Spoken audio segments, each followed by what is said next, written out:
Dans les années 40 et 50, l'armée américaine encourage les ingénieurs à expérimenter de petits gyravions monoplaces en vue de transporter des troupes dans des zones inaccessibles ou d'effectuer des missions de reconnaissance. Le rotorcycle de Hiller, conçu spécialement pour la marine, vole pour la première fois en 1957. En Allemagne, la compagnie MBB explore le même domaine, mais à l'instar des nombreuses tentatives américaines, le système de propulsion par réaction du rotor ne passe pas le stade des essais. En Amérique, le Hiller 32, équipé de statoréacteurs placés en bout de pale, peut transporter 2 personnes. Plusieurs prototypes sont testés par l'armée et la marine, mais l'appareil ne sera jamais fabriqué en série.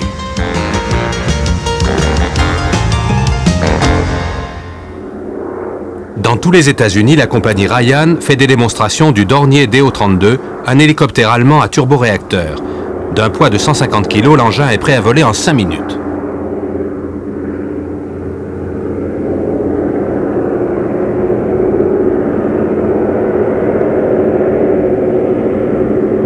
Le turboréacteur propulse de l'air comprimé dans le rotor et comme dans tous les systèmes de propulsion par réaction, le problème du couple est éliminé. Par conséquent, il devient inutile d'installer un rotor de queue. Le système de commande est identique à celui des autres mini-hélicoptères. Un levier directement relié au rotor assure le contrôle de la direction. Au cours des années 50 et 60, d'audacieuses expérimentations visent le perfectionnement de la conception des hélicoptères.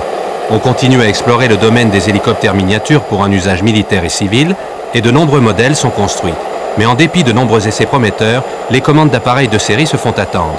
L'idée d'utiliser le mini-hélicoptère pour le transport de masse restera un rêve.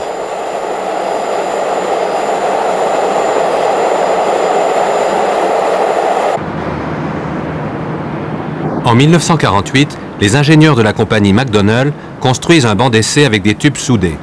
Ils installent un empennage à l'arrière et un rotor propulsé par des statoréacteurs juste au-dessus.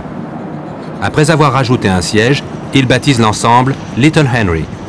L'objectif n'est pas d'essayer l'hélicoptère miniature en tant que tel, mais de tester les rotors entraînés par les statoréacteurs. Par l'intermédiaire des rotors, le carburant est transmis à des statoréacteurs pesant 4,5 kg placés en bout de pale.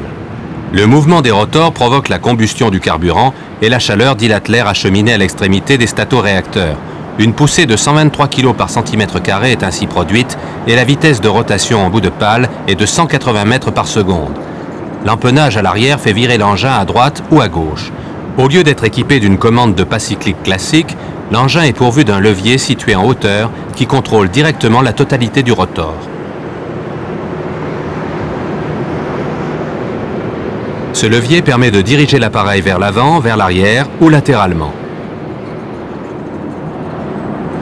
Little Henry est également doté d'un levier de pas collectif standard situé à gauche du pilote, levier qui permet de monter, de descendre ou de rester en vol stationnaire. Sur le levier de pas collectif, une manette de gaz semblable à celle d'une moto régule le débit du carburant. Mais Little Henry a besoin d'une puissance auxiliaire pour faire tourner le rotor.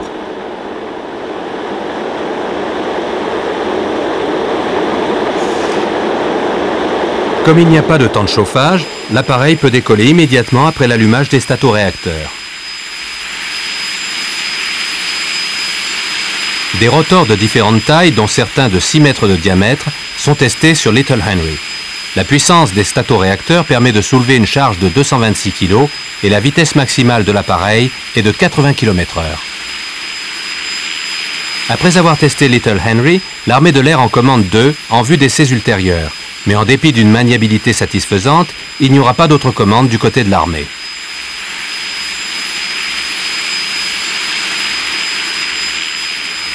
Il est aussi prévu de développer une version destinée à l'épandage agricole ainsi qu'un modèle biplace, mais ces modèles n'aboutissent pas.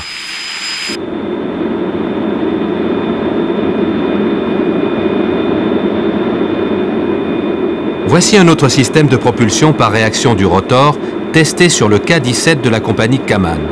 De l'air fortement comprimé est transmis au réacteur situé en bout de pale par des tubes d'aluminium.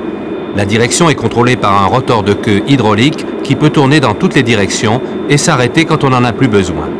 Le projet est prometteur, mais les réacteurs du K-17 ne sont pas très efficaces. De plus, le temps et l'argent nécessaires au perfectionnement font défaut. Le Mil Mi-7 est le premier hélicoptère russe équipé d'un système de propulsion par réaction.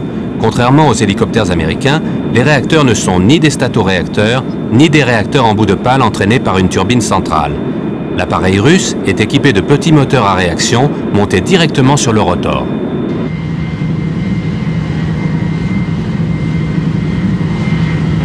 Le Ferry Rotodyne est l'un des plus gros giravions équipés de statoréacteurs. Construit en Angleterre, il vole pour la première fois en 1957.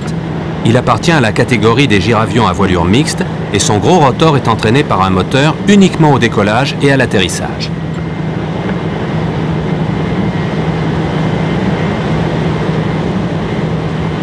En vol en palier, le rotor non motorisé se comporte comme un autogire et la poussée vers l'avant est fournie par les turbopropulseurs fixés sur les ailerons.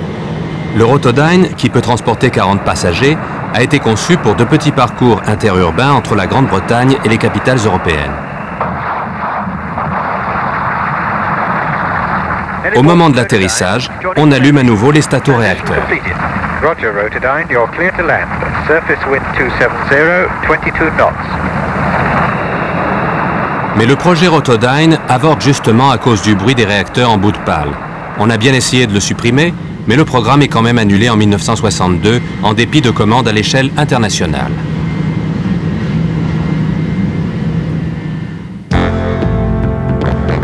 Un autre hélicoptère propulsé par des réacteurs en bout de pale fait son apparition, le Hughes XH-17 ou grue volante, beaucoup plus gros que le Rotodyne. En 1948, Howard Hughes se lance dans la fabrication en série d'hélicoptères et rachète le projet à la société Kellett. Deux gros turboréacteurs General Electric propulsent de l'air dans les pales. Cet air est ensuite expulsé par 4 tuyères situées à leur extrémité. C'est dans ces tuyères que le mélange gazeux brûle, générant ainsi une poussée suffisamment importante pour soulever une charge de près de 20 tonnes.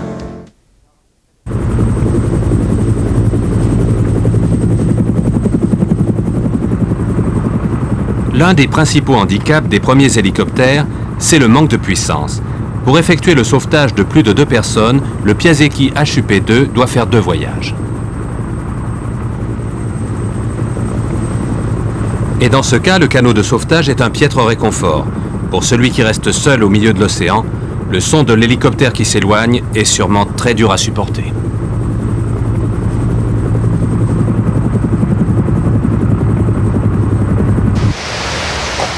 Cependant, la compagnie d'aviation Kaman essaie dès le début d'augmenter la puissance de l'hélicoptère.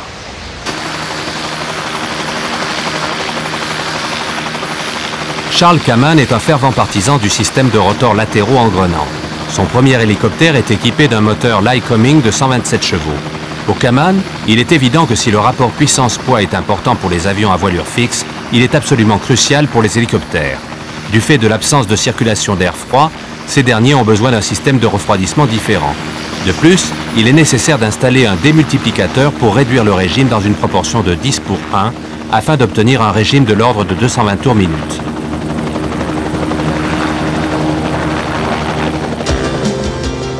D'autre part, un système de lubrification adapté aux nouvelles conditions de vol, comme le vol stationnaire, est indispensable. Mais tout cela augmente d'autant le poids de l'appareil.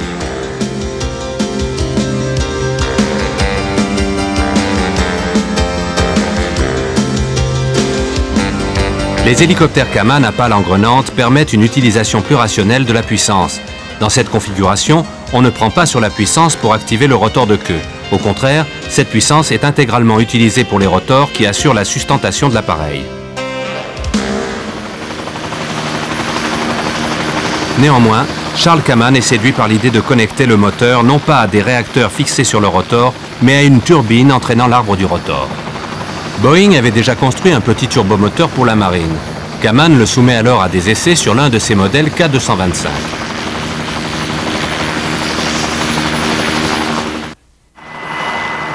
Ainsi, le premier hélicoptère équipé d'un turbomoteur prend son envol le 11 décembre 1951. Le turbomoteur est étonnamment petit par rapport au moteur à piston, plus gros et moins puissant, que Kaman avait utilisé jusque-là. It was not an efficient turbine, but it proved the principle because here now we had a very low weight of power plant and a much higher power ratio. Well, that showed the world. Le turbomoteur est la simplicité même. Il fonctionne sans système de refroidissement, ce qui laisse de la place disponible. Et il a une autre particularité importante. The most obvious difference between the gas turbine-powered K225 and the reciprocating engine predecessor was its quietness. It had sort of a hissing sound, but that was it. The rotors were very quiet, and it was shocking. It was shocking. On effectue des tests pour montrer que le turbomoteur est plus silencieux que le moteur à piston. Les résultats sont convaincants.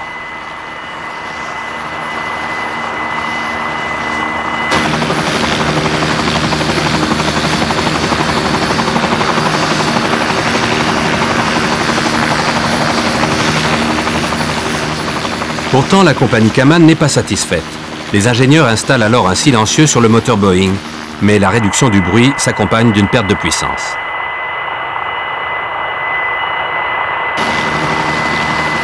L'hélicoptère équipé d'un turbomoteur n'a pas encore été testé en altitude. Lors du premier vol d'essai à haute altitude, le pilote est confronté à une situation inattendue. We resolved to take it to altitude one day. And things like droop compensation that became second nature later were unheard of. And as he got to higher and higher altitudes, he had to keep backing off the throttle because the turbine gains power in the lower temperature. And eventually he got to 10,000 feet and he had the throttle full off. And he said on his radio, "What do I do now?" There was only one answer. Turn off the fuel, turn it off. And so on its first flight to altitude, that was the end of it. He turned the power off and auto-rotated, which is the equivalent of gliding in an airplane, all the way from 10,000 feet back to Earth. Dès les premiers essais de Kaman en 1951, les avantages du turbomoteur apparaissent clairement. Mais il faudra quand même attendre plusieurs années avant qu'il ne révolutionne vraiment le monde de l'hélicoptère. 1955 marque un tournant décisif. C'est cette année-là que Lycoming met au point le turbomoteur T-53 destiné aux hélicoptères.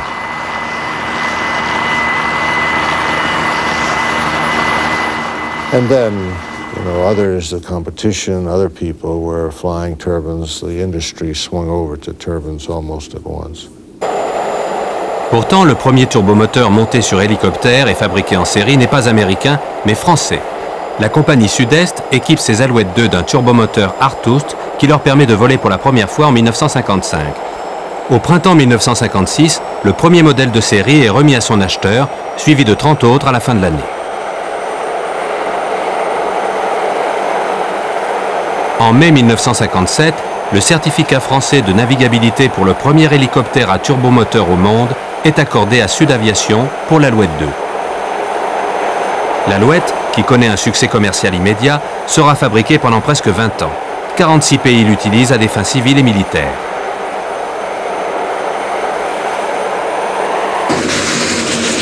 Mais grâce à la compagnie Kaman, les États-Unis ne sont pas loin derrière la France. En juillet 1959, la société livre son dernier modèle du Husky à moteur à piston et Kaman devient ainsi le premier fabricant d'hélicoptères exclusivement équipé de turbomoteurs.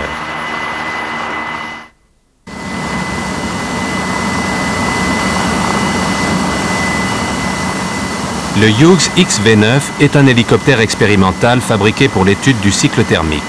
La chaleur dégagée par le moteur à double générateur de gaz est canalisée jusqu'à l'extrémité des pales.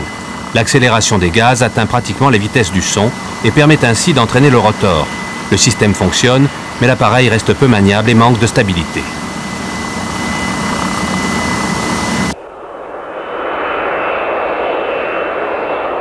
Cet imposant système de propulsion des rotors par des réacteurs en bout de pale a été conçu par McDonnell.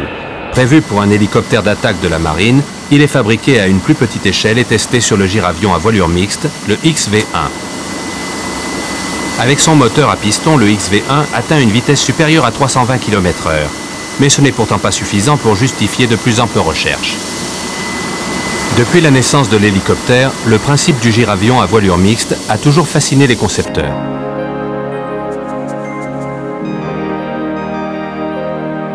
Le système de stop-rotor de Lockheed est constitué de pales qui se déplient au décollage et à l'atterrissage et qui se replient pour le vol en palier.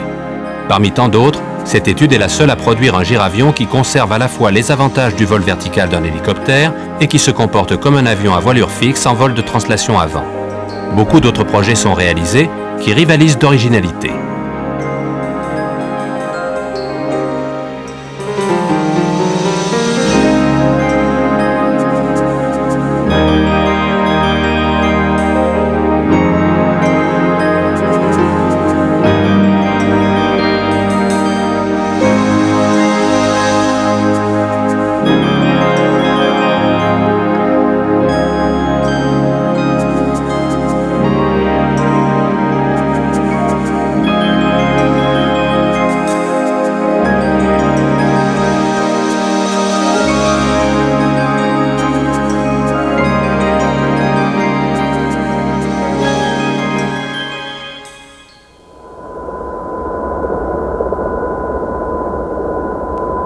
Le système de rotor avec mouvement avance-retard est mis au point par la compagnie allemande MBB. Son objectif est de résoudre le vieux problème posé par l'écart de portance entre les pales avançantes et reculantes pendant le vol de translation avant.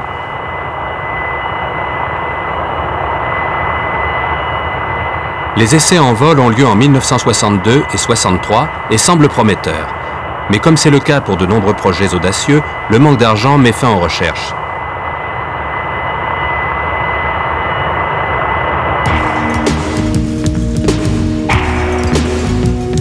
Ce film, tourné au début des années 60 par MBB, montre un rotor rigide en matériaux composites, testé entre autres pour évaluer sa résistance à la foudre.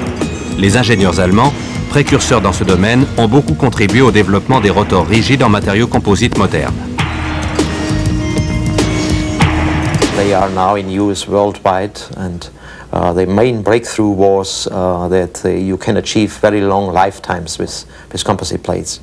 Usually we have at least 10,000 hours of flight time on such a blade.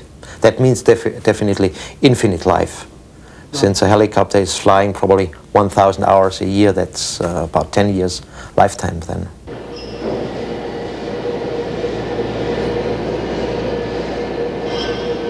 Cette énorme pale de rotor a été fabriquée en Allemagne à la fin des années 50 pour une grue volante capable de soulever 18 tonnes.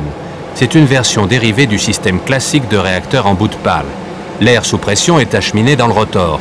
On augmente ensuite la compression avant d'expulser l'air par les réacteurs à l'extrémité des pales.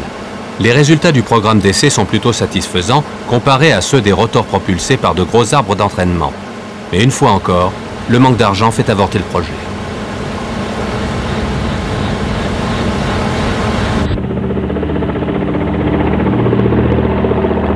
« 1948 aux États-Unis. La compagnie Lockheed étudie aussi le système de rotor rigide. Voici le modèle 475, équipé d'un petit moteur à piston. Au premier abord, le Lockheed XH-51 ressemble à un petit hélicoptère ordinaire, mais les apparences sont trompeuses. Ce système de rotor rigide n'est plus constitué de charnières, caractéristique des rotors classiques, mais il utilise la flexibilité des matériaux composites pour obtenir le même résultat.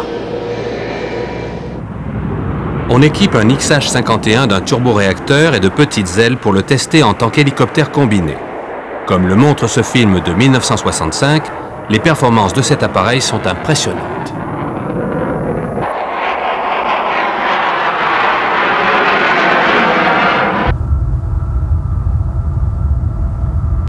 Le rotor rigide et la poussée avant du turboréacteur rendent cet appareil presque aussi performant qu'un avion. Voici le premier hélicoptère capable de voler à plus de 480 km/h. Mais ses performances ne seront pas retenues pour le record mondial, car ses petites ailes le placent dans la catégorie des hélicoptères combinés.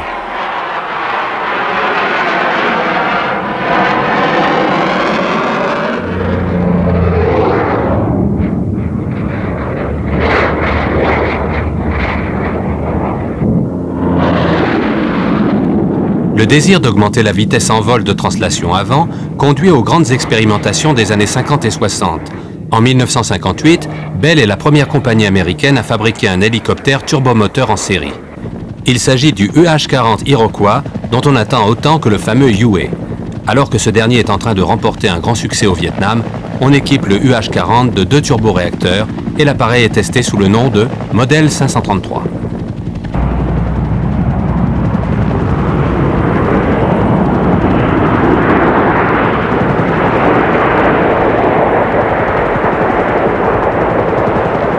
Plusieurs combinaisons rotor et moteur sont essayées.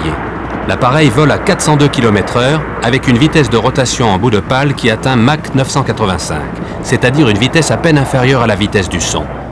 Malgré le succès de cette expérience, le 533 ne sera jamais aussi renommé que le UA.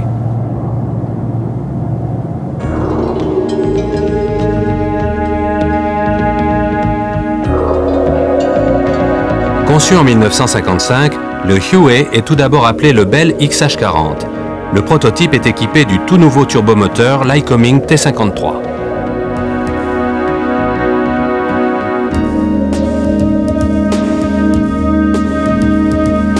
Il effectue son premier vol fin 1956 et il est livré à l'armée en juin 1959. En 1962, les Huey UH-1 participent à la guerre du Vietnam, la toute première guerre de l'hélicoptère turbomoteur.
Au Sud-Vietnam, un jour comme tous ceux qui se sont écoulés entre 1963 et 1973. Les belles UAs débarquent les troupes d'infanterie aussi vite que possible et repartent sans perdre un instant. Ces UAs au bruit irreconnaissable restent le symbole de la guerre du Vietnam, la guerre de l'hélicoptère.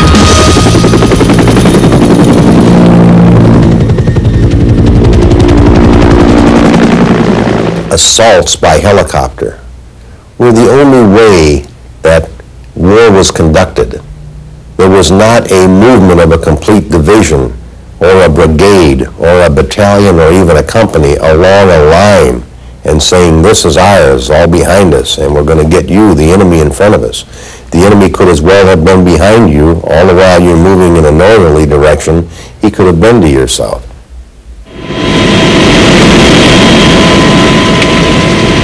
C'est la guerre de Corée qui révèle les multiples talents de l'hélicoptère sur le champ de bataille. Et jusqu'au début des années 60, les tacticiens militaires réfléchissent à tous les perfectionnements possibles de ce nouvel outil mobile, rapide et polyvalent, sans compter le reste. Pour l'hélicoptère, c'est le début d'une grande carrière.